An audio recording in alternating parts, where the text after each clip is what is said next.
Perspective on Florida Gateway College Television is sponsored by Nutrien.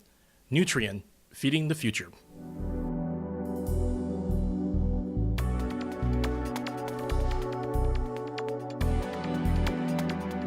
Hello, everyone, and welcome to Perspective. This is a public affairs presentation of Florida Gateway College. It's also a public affairs presentation of WCJX and WQHL Radio. We welcome the listeners to the program on those two great radio stations. The topic of today's Perspective is Alzheimer's disease, how it affects the population of North Central Florida. We've got David Huckabee, who is the Vice President of Programs for the Alzheimer's Association in our area. We'll talk to David when we come back. Don't go away.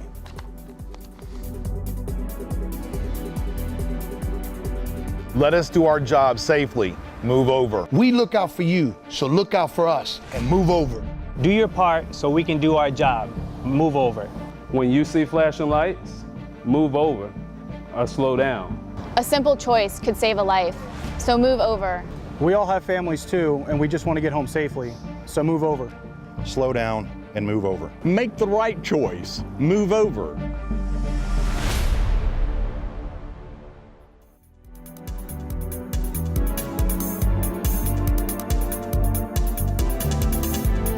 Welcome back to Perspective on FGC TV. My name is Mike McKee, and my guest is David Huckabee, who is the Vice President of Programs for the Alzheimer's Association. David, welcome to the program. Thank you so much for having me. This is a repeat visit for you. Not much has changed about Alzheimer's disease. I know they're making progress in a cure, but let's first talk about Alzheimer's itself. There are several different types of Alzheimer's. Talk a little bit about what those types are for those who may not know. Right. Well, a lot of people talk about the difference between Alzheimer's disease and dementia, and dementia is really an umbrella term that covers about 200 different conditions, actually, for people with memory loss, loss of reasoning, loss of judgment, the symptoms we would associate with Alzheimer's. Alzheimer's disease is a specific diagnosis under that umbrella of dementia. It is by far the most common cause of dementia. It accounts for about 60 to 70% of all cases of the disease, and right now we have about 5.7 million Americans living with Alzheimer's disease. So the numbers, as you said, not much has changed except in the numbers have continued to increase as we've expected over the last few years. Unfortunately, things keep getting worse on the diagnosis. Well, and in Florida, we have an aging population here. A lot of people retire to Florida and come and live their retirement years here. The diagnosis has got to be devastating to someone who worked all their life and now they either have it and don't know it, or a loved one is witnessing it. As you said, Florida is now the second highest incidence of Alzheimer's disease in the United States. We have a lot of issues with parents who've retired down here. One spouse has gotten Alzheimer's disease. The other one may be healthy, maybe has passed away. Children are in Michigan, New York, California, wherever they might be. And so it's an added burden, not just the great number we have in Florida, but the situation that many people find themselves in. Now, is there anything that can be done? I know that there, having an aging parent, there are some drugs that doctors can put them on when they first are diagnosed, but what do you do? So we do have, if somebody does have a diagnosis of Alzheimer's or a related dementia, there are 4 drugs that have been approved by the FDA for treatment. But unfortunately, while they are the best we have, and we celebrate them, they only treat the symptoms of the disease. They're not treating the underlying cause. And so unfortunately, someone even with the best medication protocol is going to continue to get worse. The medications that we have might buy them some time. There are over 200 clinical trials going on right now across the country, looking for that new drug that will not only treat symptoms and alleviate the stress in the early stages of the disease, but ultimately, obviously, find a cure and keep the person from progressing down the road. Now, is this a disease that you know it's happening to you? Many people do, and many people don't. It's because it affects those thought processes that sort of help us recognize reality and what's going on. Many people start to have symptoms, often for months or years, before they recognize that anything is wrong. And often it's the duty or the responsibility of a caregiver to take charge of that situation and notice that mom or dad or brother or sister, husband, wife whoever it might be is exhibiting these symptoms, and do what needs to be done to protect them and get them the care they need. Well, let me ask you this. I forget my keys where I put my keys sometimes. Is that, I mean, could be simple as that, right? Well, we get that question a lot, that people worry about, I've lost my keys, or I forget somebody's name, or I forget a word at the end of a sentence. If that were Alzheimer's disease, then unfortunately I have been suffering from it for years. That is normal aging. All of us have, our brains are aging along with the rest of our body. And so we tend to forget things more easily. It's harder for us to learn new things. The analogy of the keys is good. What I always say is, if you forget where you put your keys and you're able to retrace your steps and find them, that's okay. If you're holding your car keys and you don't know what you're supposed to do with them, or you don't know why you have them, or you start putting them in places where they don't belong, the freezer, the oven, something like that, that's a warning sign. So we're looking for that departure from reality. So is that as much as it is? I mean, because I'm thinking that's really, that's when I see something like that, I'm thinking, yeah, that's really. It's dramatic, and it's not always that dramatic. We have, and on the ALZ.org website, we list 10 warning signs, and we ask for people not to use it as a checklist, not to say, well, I've got 3 of these, so I'm okay, or I've got 7, it must be Alzheimer's, but to really look at those in combination and ask, are these symptoms starting to affect the person's daily life? Can you tell us some of those? Sure. Well, one of those we've just mentioned, with forgetting things and not being able to retrace steps. Forgetting words, not being able to speak or write words correctly. Well, but pronounce. I mean, if I'm looking for a word like I just did a second ago, and I can't find it, that's not. That's just. No, when a lot going on. Right. No, when we talk about forgetting words, it's words like chair and table or shirt, pants, things that we might stumble for a second if we're really tired or really stressed out, but it comes to us within a few minutes. And what we encourage people to do is not try to self-diagnose. So if you're having these issues, either yourself or somebody else, please go to a medical professional, because they need to do a series of tests in order to determine whether these symptoms are serious enough to meet that threshold and what's causing them, because a lot of different conditions can cause these similar warning signs. And so we want to make sure we get an accurate diagnosis for the person. What are some other warning signs? Because I know that people are probably thinking, well, okay, so I'm good there, and I'm good here. Right. One thing we talk about is confusion with time or place, forgetting the day of the week and not being able to recall it. So somebody tells you that it's a certain day of the week over and over, and you're still thinking it's another day of the week. Getting lost in familiar places can be a warning sign. Unfortunately, what we say is people with Alzheimer's, their world tends to shrink as the disease progresses. So they might get lost in their city, in Lake City at first, then they get lost in their neighborhood, and then eventually in their own home. One issue we have, obviously, is with driving and people with Alzheimer's, and we hear about the horror stories of people forgetting which is the gas and the brake. But one of the early warning signs is actually that people with Alzheimer's will lose their depth perception, and they can't tell how long the hood of their car is. They drive into intersections. They start bumping the car in front of them. And so we ask people out there to be aware of this, and if you're driving with somebody who starts doing this, again, let's get them to a medical professional. Now, are these the cases of people that drive through buildings sometimes? That maybe, I'm not saying that everyone is, but it seems like if you're pressing the gas instead of the brake, that would be a sign, especially if you're gone through someone's storefront. It does happen, unfortunately. We hear about those. What I always say is those people probably should have been off the road quite a while before that. And so that's why we do a lot of education, encouraging people to look for those early warning signs, bumping the trash can, the garage door, rather than getting on the interstate and going the wrong way or running into a storefront or something like that. Well, okay, this is probably going to be a real hard question for you, but how does, well, and you've been through a lot of this with just your job, but how does a loved one say, gee, Dad, you can't drive anymore because you're forgetting this stuff, or gee, Mom, you're not right? I mean, that's a tough discussion. It is an incredibly tough conversation, and we realize that. And so there's best case scenario where we do have people that says, Dad, we don't think you should drive anymore, and Dad says, okay, I think you're right. We sort of hope for those moments. Yeah, that's a good That's outcome. a good scenario. Those don't happen very often, but when they don't, and they usually don't, we have tips and strategies for how to have that conversation. A lot of what we talk about is getting as many people on the same page as possible.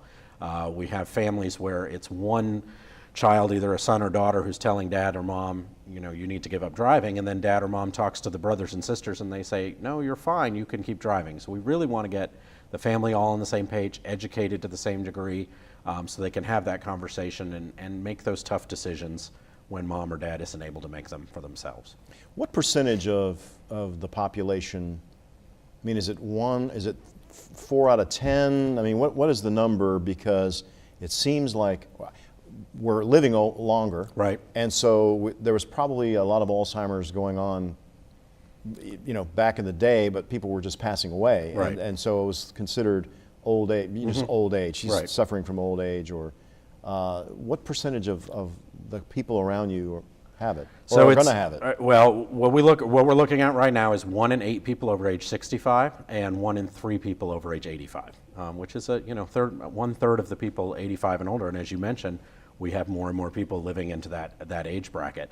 And with no cure on the immediate horizon and no effective treatment, those numbers are going to continue to grow, unfortunately. No, but research is they're doing with brain research and stem cell therapies. They're doing some really good stuff, but it's not the cure-all. We're not there yet. I always tell people if I had the cure, I'd be broadcasting it from the rooftops. We would not be hiding it. There is a lot of great research going on. The Alzheimer's Association International Conference of Researchers actually happens in June every year, where we bring together hundreds of researchers from around the world, and we get to find out some very exciting new things. But unfortunately, research is a slow progression, and it's not, it's very rare that we have that breakthrough that cures a disease overnight. It is a long process, but there are a lot of promising pathways right now that we're seeing. David Huckabee is the Vice President for Programs for the Alzheimer's Association here in North Central Florida. We're talking about Alzheimer's. We'll be talking about support groups and what you can do if you have a loved one that may be showing signs of dementia or Alzheimer's. We'll do that when we return. Don't go away. You're watching Perspective on FGC TV. There's a lot of fear in coming back to school. I'm a 40-year-old man that walked in there to get his high school diploma. It was very hard for me, but one of the teachers was Miss Araceli. She gave me direction. Every single time I had a question, she'll put down whatever she's doing and she'll sit there with you until you get it. 50% of getting your high school diploma is walking through those doors. The other 50% is doing the work. Find free adult education classes near you at finishyourdiploma.org.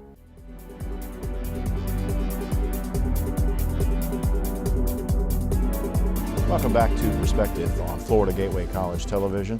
My guest is David Huckabee, who is the Vice President for Programs at the Alzheimer's Association of North and Central Florida. It's a sad diagnosis. Let's talk a little bit about the caregivers who, they've been married for 60 years, and that's normally, 50, 60 years they've been together. Right. And now one of them who they have shared their lives with is not able to share anymore. How difficult is that for that? They got to have a lot of patience, and it is incredibly challenging. Whether it's a spouse, as you say, 50, 60 years together, or a parent that role reversal now has to take place, or a sibling, or unfortunately we now see parents who have children who are diagnosed with the disease because the parent has lived long enough to see that, unfortunately. One thing we always stress at the Alzheimer's Association is that caregivers do not have to go through this alone, even though it feels like that, certainly in the early stages. There are resources out there, there is help. This disease does not come with a manual that when you get the diagnosis, the doctor's not going to hand you a book and say, this is everything you need to know. We have to take the situation as it comes. Every person with Alzheimer's is a little bit different. The disease is going to progress differently in each person. But we have education, we have support groups out there in the community. There are programs to help the caregiver navigate that journey. Not to make it easy, we don't claim that, but that we can make it a little easier and more understandable. And the main thing we stress again is that the caregiver doesn't have to be alone. Well, and so let's talk about that person who's just now been diagnosed. They've gone through the witnessing of either not being able to drive, or the words aren't coming like they used to. Go to the doctor.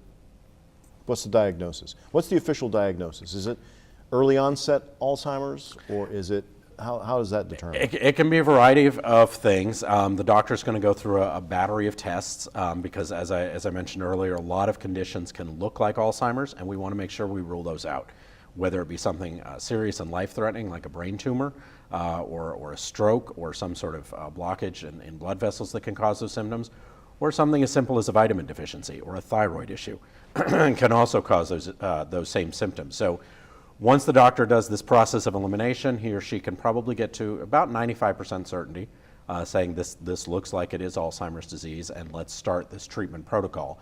And then what we hope the physician does is not only start the medications that we discussed that provide some comfort and relief in helping keep the symptoms at bay, but also plug the person into community resources, whether it be through the Alzheimer's Association or local organizations that provide care and support for that person. Well, it's a 24/7 job to be a caregiver, right? It is. What type of resources are we talking about when we're saying the Alzheimer's Association can help? Well, is it maybe groups getting together and being able to talk about what their issues are? That's an important component. I'm glad you mentioned the 24/7 aspect of the disease, because we know that, and as a former caregiver myself, I know that Alzheimer's disease does not take a break. There are no vacations. There's no holidays. Christmas is not off. And so we operate a helpline at 800-272-3900 that is answered round the clock, 24 hours a day, 7 days a week. We would love to be able to offer support groups and education and training round the clock, but that's obviously not a realistic option. But we do have people answering the phone. And what we stress with the helpline is you don't even have to know what question you're calling to ask. If you're calling with a concern about Alzheimer's disease, be it you're the primary caregiver, you're the caregiver of the parent who's in California or somewhere else in Florida, and you have questions, you're a professional who wants to know how to deal with people with dementia. You can just call and sort of explain your situation. The people who answer that phone round the clock are trained to figure out what your question is and get you the information you need. What are some typical questions that may get asked? I mean, you know, the diet, not eating, or being up all night, and you know. They really run the gamut. I think you've hit on a couple of them. When behaviors start to surface that are related to the dementia diagnosis, whether it be sleeplessness or nutrition issues or bathing is a big one, or the driving conversation that we just had. I would say a lot of the questions we get are either people that are concerned about themselves or somebody else and need to know where to go, and we help direct them and point them in the right direction for that, or they've just gotten the diagnosis and the doctor's done the best job that he or she can do, but they don't know what else they're supposed to do. Well, and every case is different, is it not? I mean, there are no two cases of Alzheimer's or dementia that are going to be the same. No person's going to exhibit symptoms exactly the same. No living situation is the same. We may have a family that's completely on board and supportive. We may have legal and financial plans are all in place, or we may, have somebody who needs to put those. Wherever they are in that journey, then we're prepared to help them and point them in the right direction. Now, I know that being combative is one of the byproducts of this disease. Mm-hmm. How does one deal? Because I can see where if you don't have patience with the person and they're being combative and they don't realize it, mm-hmm. that there could be elder abuse accusations, or that path may be gone. And so is that a concern that some folks have? It is a definite concern. And we try to, again, similar how we talked about with the driving, that we want to head these problems off at the pass or get them before they certainly get to that situation. A lot of the issues that people have with Alzheimer's where they become agitated and aggressive is due to their inability to communicate. They no longer can say what they're feeling. They can't express very simple things as, I'm too hot, I'm too cold, I need to go to the bathroom. They become frustrated, and their only way of communicating is to lash out in some form. So we do a lot of training with caregivers on patience being key, not arguing with the person, trying to figure out what they're looking for and get them what they need, and we're actually able to alleviate a lot of those issues.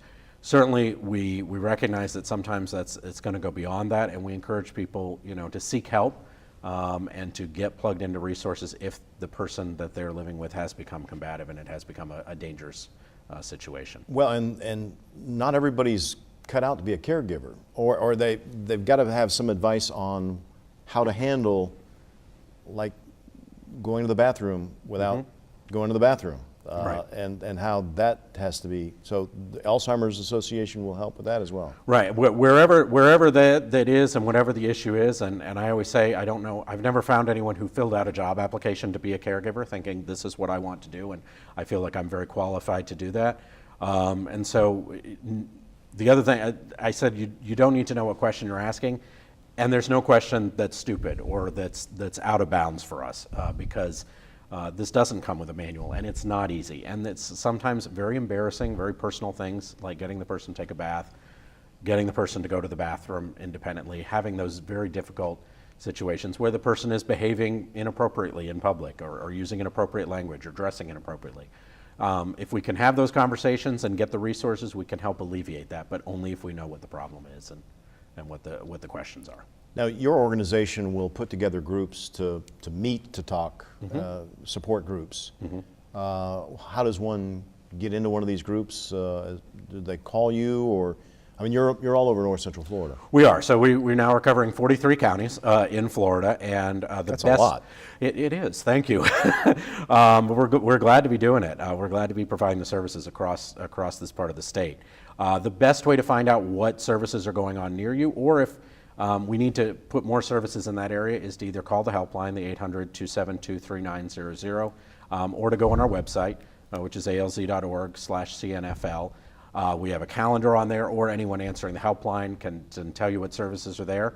One thing I look for as the Vice President of Programs is if we get a lot of calls from a particular area, Columbia County, Union County, Baker County, and we're getting calls that we need to be putting some more services in, then that's where I need to focus more effort. And so I only know it when the need arises. And so certainly if we get calls and there's not a support group in that area and it seems like there's a need for one, we will try to put one together that's convenient for the people in that area. And so the folks that live here in Columbia County, Columbia Senior Services does a really good job of providing those type of support groups. And I don't know whether there are any that are going now, but they're a great resource. They are an amazing resource. Columbia Senior Services is a great partner of ours. We love working with them over there.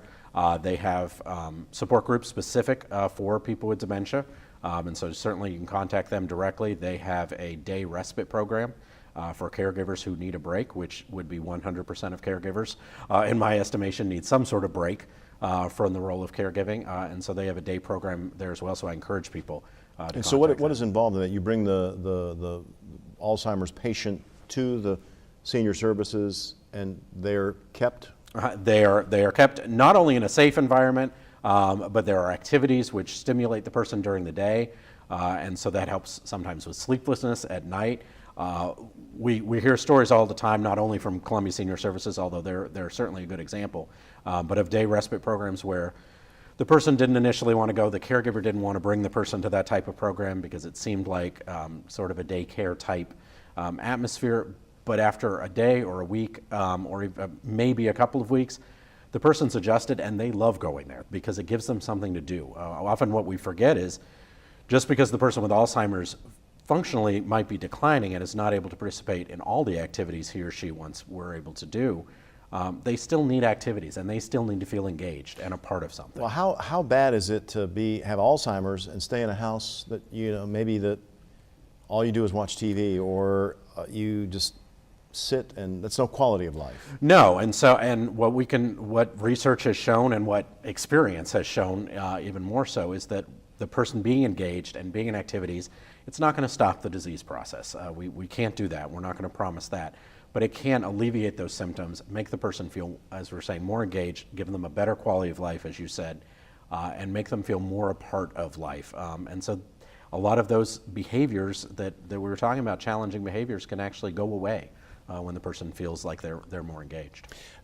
And correct me if I'm wrong, but through experience, their patients tend to have lucidity in very small increments, but they are still aware of what's going on, and so you can't really treat them like babies. I mean, and I think there's a tendency of caregivers to do that, not realizing that there's a lot more going on in the mind of an Alzheimer's patient than you think. Right, and it's a very excellent point. I'm glad you brought it up, and I certainly understand the temptation of caregivers to start treating this person who's been an adult for however long you've known them, but usually a very long time, to start treating them as a child. But We don't know what neural pathways are still working in that brain. And even into the late parts of the disease process, again, research and experience have shown that person's still capable of feeling, they're still capable of thinking. There are moments of lucidity where they smile when a certain person comes in the room, they smile when a certain piece of music comes on, or where they smell a certain aroma.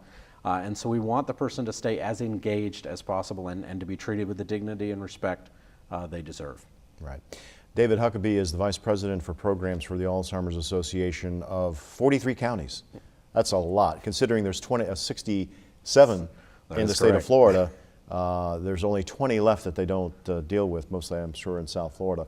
We're going to talk more with David and find out how you can be helpful to the Alzheimer's Association through your volunteerism or your contributions. We'll do that when we come back. Don't go away. There was an old woman who lived in a shoe. She had so many children, she didn't know what to do.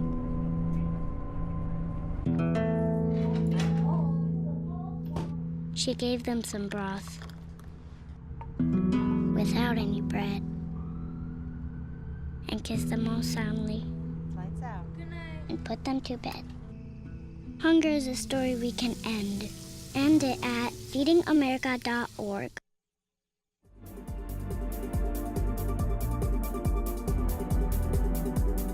Welcome back to Perspective on FGC TV and WCJX and WQHL Radio. We are glad to have the listeners of those two great stations listening to our program today. David Huckabee is the Vice President for Programs of the Alzheimer's Association of North Central Florida. David, you're involved, you were a caregiver, so you had a stake in the success of the Alzheimer's Association. I mean, we all do. We all know people, whether it's a neighbor, whether it's a close friend that's got someone that is going through this. Mm-hmm. How can people help? Are there volunteer opportunities to raise money, or how does one get involved? There certainly are, and we certainly need help. As you mentioned, with 43 counties in Central and North Florida, we do not have staff to cover that. We never will.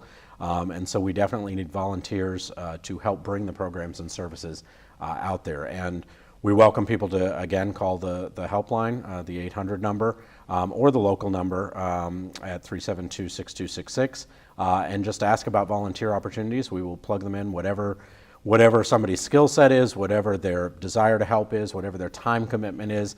We certainly welcome volunteers, and we could not do the job we do without them. We also obviously need funds in order to continue our mission, and so there are fundraising opportunities as well. Our two signature events are our Walk Stand Alzheimer's that take place in the fall across Florida, and also our Longest Day, which takes place at the end of June. And it's a nationwide event where we celebrate caregivers who give of themselves, and every day is the longest day. But there are also fundraising opportunities throughout Florida throughout the year. So we welcome, however people want to get involved, we definitely welcome that, and we want them to do so. Well, and again, it's good to know that there is an organization like this that is raising money that is specifically going toward Alzheimer's research. Mm-hmm. And I know with genetics, the DNA and genetics that they're working on, that at some point the future is looking bright. I mean, you look at the advances in medical technology today, mm-hmm. It's only a matter of time. It is a matter of time, and I'm optimistic, and we have hope that we are getting there. And as you said, the money that we receive that does not go to local programs and services goes to research, and we try to fund the best and brightest, not only locally, University of Florida, University of Central Florida, Mayo Clinic in Jacksonville, but across the nation and across the world. The Alzheimer's Association is the largest private funder of research because we know that through research we're going to get a cure, and then we will not need the supportive programs and services, and we are all looking forward to that day, obviously. David Huckabee, thank you so much for being on the program today. And again, if you need help, the 800 number is the easiest way to contact the Alzheimer's Association. It's 1-800-272-3900. It's 24 hours a day, 7 days a week.